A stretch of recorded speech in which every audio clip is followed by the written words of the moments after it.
Hi guys, welcome back. My name's Cole. I'm 16. I lead junior high and middle schoolers in the church within like church camps and things like that.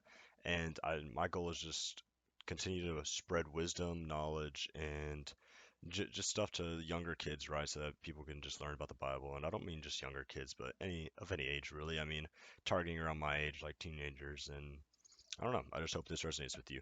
But today we're going to be talking about, I got my notes here, how to deal with your sexual temptations, right? Not only temptations, but acting upon those temptations and prior to the temptations, what gets us there, right? So the first and just number one tip I can give you, this is just going to honestly solve all your problems. It's the only tip you need. Although I'm going to go over five other tips that all kind of revolve around it, is to seek a personal relationship with God, right? Because if we seek that relationship to God, the closer we get to God, the further we get from sin, right? It's not like, okay, I'm gonna run from this sin, I'm gonna run from my sexual temptations and all this. No. It's I'm gonna run to God and then that will bring me away from those, right? Um, Seeking a personal relationship with God is like developing a close relationship with God through prayer, worship, and studying His Word.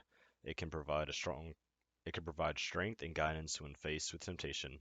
The closer you get to God, the further you get from sin. Don't run from sin, run towards God. That's the notes I put for it. But honestly, all I just want to say is just strive for God. And I mean that's like the number one tip I can give you, really. I mean, reading His Word, you'll just get closer and closer to Him. You'll just like kind of like find those things like gross or like not want to do them, you know? Um, a good example of that could be like pornography, right? That's a thing like a lot of young men and women are addicted to nowadays. But you see God, you see Jesus, and that'll fade. That'll fade. No, just keep looking at the light. You cannot get there though without renewing your mind, right? In Romans 12:2 it says, "Do not conform to the pattern of this world, but be transformed by the renewing of your mind." So if we don't renew our minds, and by that I mean like focus on Jesus and only think about wanting to focus on Jesus, right? If we're thinking about sex, if we're thinking about masturbation, if we're looking at a girl in class the wrong way, or if you're a girl looking at a guy in class thinking the wrong thing, I mean daydreaming, that is not renewing your mind. That is not focusing on Christ. It says in Matthew 5:28, for any man who looks at a woman with lustful intent has already committed adultery with her in his mind, right? So my favorite verse, it can be used so many ways other than just the lustful way. It just says that we can like sin with our mind, right? So if we're sitting there thinking of that, we're gonna we're gonna act upon that, you know? I mean, we might not act upon it in the way of like going and having sex with that girl, but we could act upon it in the way of going home and like being horny. I don't know. But I mean, you have that thought in your head, so that's gonna corrupt your mind. And how's that getting you closer to God, right? Like, how's that any help? If you're striving for God, you want to be striving for a woman at the same time. Why idolize? I mean, it says in the Bible, it says you cannot idolize um, both God, or you can't worship both God and money, which is like you can't worship two idols, right? Like you can't idolize one thing and then say you're gonna worship God the next day. Like it just doesn't work, right? So like the notes I put that is encourage believers to renew their minds and not conform to the patterns of this world. That's what I had for Romans 12 too. And fill your mind with positive, uplifting, and good content that aligns with biblical teachings, helping to guard against sexual temptation. When I say good content, I'm talking about like what you see on Instagram, right? When you just open your phone, when you open up Instagram, what's like the first thing you see? I mean, mine's like a worship night thing coming up for my church. Is great. I'm excited for that actually. But oh, I just ripped my cable out, my phone charger. Anywho, so when I'm talking about, oh my goodness, okay, I got it. When I'm talking about content, that's what I was talking about. When I'm talking about content, I'm talking about like the people that you follow, right? Are you following girls that are gonna be posting bikini pics and half naked photos? Or are you following girls that are gonna be posting Bible scriptures, right? Are you following guys that are gonna be posting um like bad songs on their notes, right? Like explicit songs or photos of them drinking or smoking? Or are you gonna follow the guys that are gonna be posting them leading in the church or worshiping, right? I mean, there's a fine line, and I'm not talking about just like, oh, like I'm just gonna keep on following you because you got a Bible verse in your bio. No, I mean it just means nothing if it's not written on their heart, right? I mean, like there's a good way that you could test those people is like ask them like in person when you see them, be like, hey, do you know like Psalms 144:6, like whatever they have in their bio, and 99% of the time they'll probably stumble. Just saying. But um, I'm just saying, like, focus on the heavenly things, right? Not the earthly things, not the things of this world, right? We just got to look in the direction of God and nothing else. I mean, we don't have a reason to look at anything else. Am I right? Um, and looking at those pictures or videos on TikTok and stuff is going to get you nowhere except, like, hell, honestly, I mean, it's just not gonna, it's not helpful. This third point I have is fleeing from temptation. So if you want to read about that, it's like 1 Corinthians 6:18 is the note I put for it. But it says, not exactly, but to sum it up, it says to flee from sexual immorality, right? This can involve removing oneself from situations, environments, or relationships that might lead to temptation. So, we're not supposed to have sex until we're married, right? We understand that.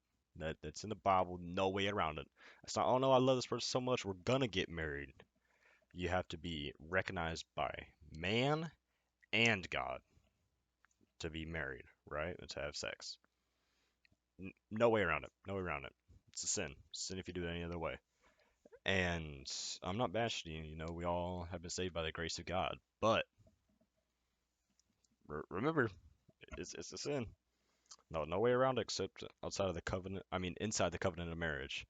Anywho, so if you're in a relationship that you are being tempted in even enough, so I think the best advice I ever heard, like ever, and I heard this, I think I mentioned this on my first video actually, was to look at every man and woman as your brother or sister in Christ until you are married. Because like you think about that, and I'm not talking brother and sister, I'm just talking brother and sister in general. Like if I see this girl, I think she's attractive. Wait, that's my sister. Like, wait, you find your sister attractive? Like that's weird, right? I mean, you wouldn't kiss your sister, would you? You wouldn't grab your sister's butt. That's weird, right? You wouldn't like go take a photo with your brother like having your hands all over him, right? That's weird, right? So think about that. I think that's a great way to live your life, honestly, until you're married. Um, the next things I have are,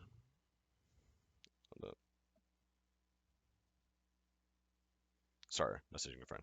Um, to practice sexual purity, right?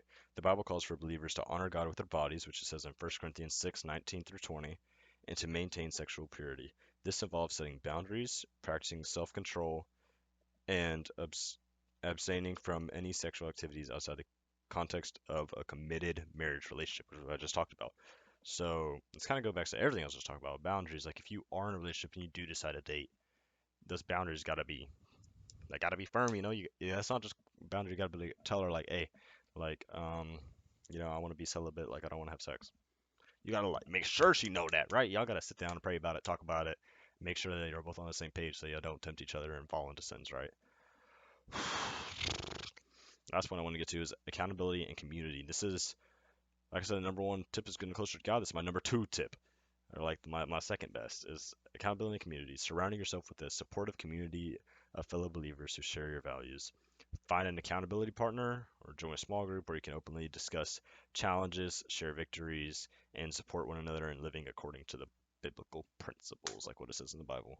Um, Honestly, I think that's another great thing that's helped me grow is being able to talk to people. Like we have this thing called life groups in my church. Being able to talk to guys in there about it, or just talk to like close Christian friends about it, because that's one thing where I can get their insight. And I mean, I know what they're gonna say. They're gonna be like, "Follow God, like don't do it," right?